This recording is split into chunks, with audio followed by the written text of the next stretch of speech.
नमस्कार, मैं शिवांगी यादव। आज मैं आपको हमारे देश के न्याय प्रणाली के एक महत्वपूर्ण स्तंभ के बारे में बताऊंगी। जैसे कि आप जानते हैं कि सरकार के 3 अंग होते हैं: कार्यपालिका, विधायिका और न्यायपालिका।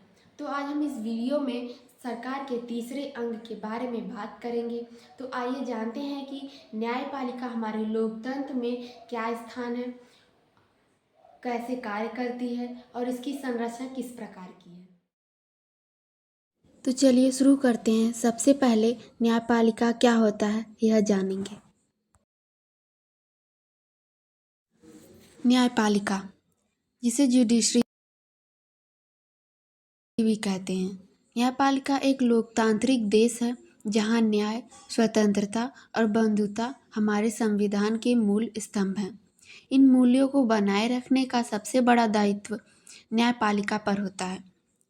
न्यायपालिका सरकार का वह हिस्सा है जो कानून की व्याख्या करती है और लोगों के बीच विवादों को सुलझाती है और यह सुनिश्चित करती है कि सबको न्याय मिल पाए। इसका मतलब है कि सरकार का वह हिस्सा जो कानून को समझाए और आपस के विवादों को सुलझाए और यह सुनिश्चित करे कि सभी नागरिकों को न्याय मिल पाए, और इसी को हम न्यायपालिका कहते हैं। यह भारत में स्वतंत्र है, यानी यह सरकार के अन्य हिस्से जैसे संसद और मंत्रिमंडल से अलग और बिना दबाव के काम करती है। इसका मतलब है यह भारत में स्वतंत्र रूप से कार्य करती है, यानी कि विधायिका जो कि संसद होता है और कार्यपालिका जो कि सरकार होती है, इनसे अलग अलग और बिना दबाव के काम करती है। इसका मुख्य काम होता है कानून का पालन करवाना और नागरिकों के अधिकारों की रक्षा करना। अगला बिंदु देखेंगे, न्यायपालिका की संरचना। न्यायपालिका की संरचना एक पिरामिड की तरह होती है, जिसमें सबसे ऊपर सर्वोच्च न्यायालय होता है, उसके नीचे उच्च न्यायालय होता है और सबसे नीचे निचली अदालतें होती हैं। यह एक एकीकृत न्यायिक व्यवस्था है, जिसका मतलब है सभी अदालतें एक दूसरे से जुड़ी होती हैं और उच्च अदालतें निचली अदालतें पर नज़र रखती हैं। देखेंगे सर्वोच्च न्यायालय। सर्वोच्च न्यायालय यानी कि सुप्रीम कोर्ट भारतीय संविधान के अनुच्छेद 124 से 147 तक सर्वोच्च न्यायालय के अधिकार निर्धारित हैं।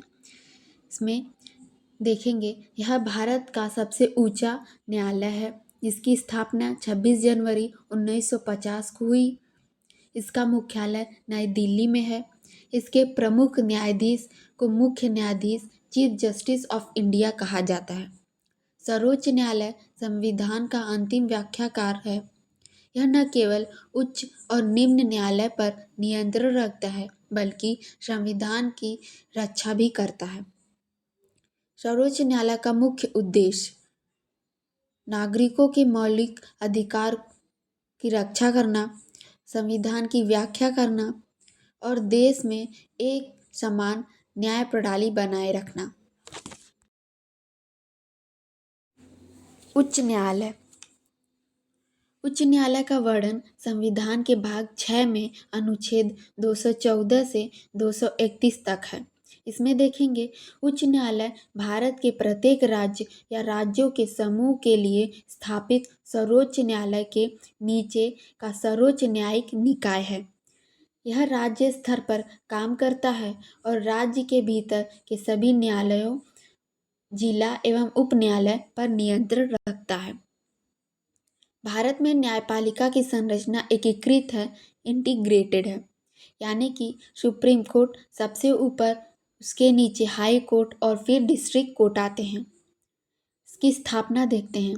भारत का सबसे पहला उच्च न्यायालय कलकत्ता, जो कि अब कोलकाता है, 1862 में ब्रिटिश शासन के समय स्थापित हुआ था। इसके बाद बॉम्बे और मद्रास उच्च न्यायालय स्थापित किए गए। आज भारत में कुल 25 उच्च न्यायालय हैं। कुछ एक से अधिक राज्यों या केंद्र शासित प्रदेश के लिए संयुक्त हैं। निचली अदालत, जिसे अधीनस्थ अदालत भी कहते हैं। अधीनस्थ अदालत का वर्णन संविधान के भाग 6 के अनुच्छेद 233 से 237 तक है। इसमें देखते हैं, निचली अदालतें वे न्यायालय हैं जो जिला स्तर, डिस्ट्रिक्ट लेवल और तहसील स्तर, सब डिवीज़न लेवल पर काम करती है।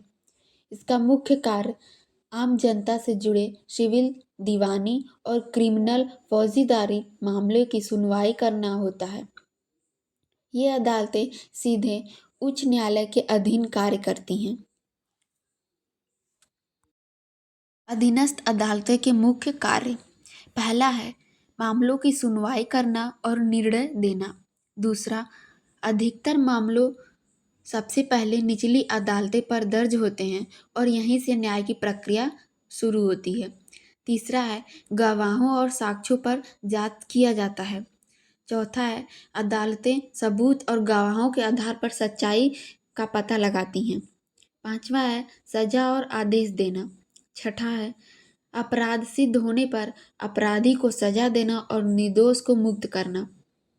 सातवां है लोक अदालत और पारिवारिक अदालतें।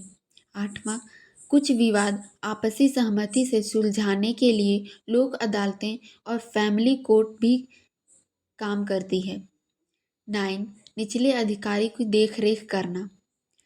10, जिला न्यायालय के अपने अंतर्गत आने वाली छोटी अदालतें की निगरानी करता है। न्यायपालिका के कार्य और जिम्मेदारियां। सबसे पहले देखेंगे संविधान को कायम रखना और उसकी व्याख्या करना। इसका मतलब है न्यायपालिका का मुख्य काम संविधान के नियमों की रक्षा करना और उसका पालन करना है। वे सुनिश्चित करते हैं कि संविधान के विरुद्ध कोई भी कानून या नियम न बने। दूसरा है राज्यों के बीच विवादों का समाधान। इसका मतलब है कि भारत में कई बार अलग अलग राज्य के बीच मतभेद या टकराव होते हैं। न्यायपालिका खास तौर पर सुप्रीम कोर्ट इन विवादों को सुलझाने में मदद करती है और यह सुनिश्चित करती है कि सभी के लिए चीज़ें निष्पक्ष हों।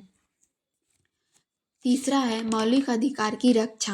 इसका मतलब है कि संविधान सभी नागरिकों और यहाँ तक कि गैर नागरिकों को भी कुछ महत्वपूर्ण अधिकार देता है। न्यायपालिका सुनिश्चित करती है कि इन अधिकारों का उल्लंघन न हो। अगर सरकार कोई ऐसा कानून बनाती है जो इन अधिकारों के खिलाफ है तो अदालत के पास हस्तक्षेप करने और उसे रोकने का अधिकार होता है। चौथा है कानून बनाने में मदद करना। इसका मतलब है कि कभी कभी न्यायालय समाज में समस्याओं को हल करने के लिए नए नियम या मौजूदा कानून बनाने का सुझाव देते हैं। वे संविधान से जुड़े मुद्दों पर सरकार का सलाह भी देते हैं। इसमें बेहतर कानून बनाने और सभी के अधिकारों की रक्षा सुनिश्चित करने में मदद मिलती है।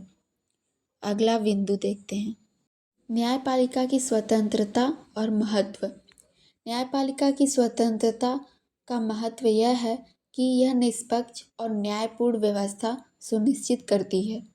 यह सुनिश्चित करती है कि न्यायाधीश बिना किसी दबाव, भय या पक्षपात के निर्णय ले सके।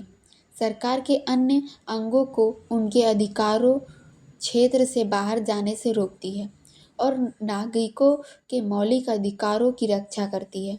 यह कानून के शासन को बनाए रखने और व्यक्तिगत या समूह तानाशाही को रोकने के लिए भी महत्वपूर्ण है।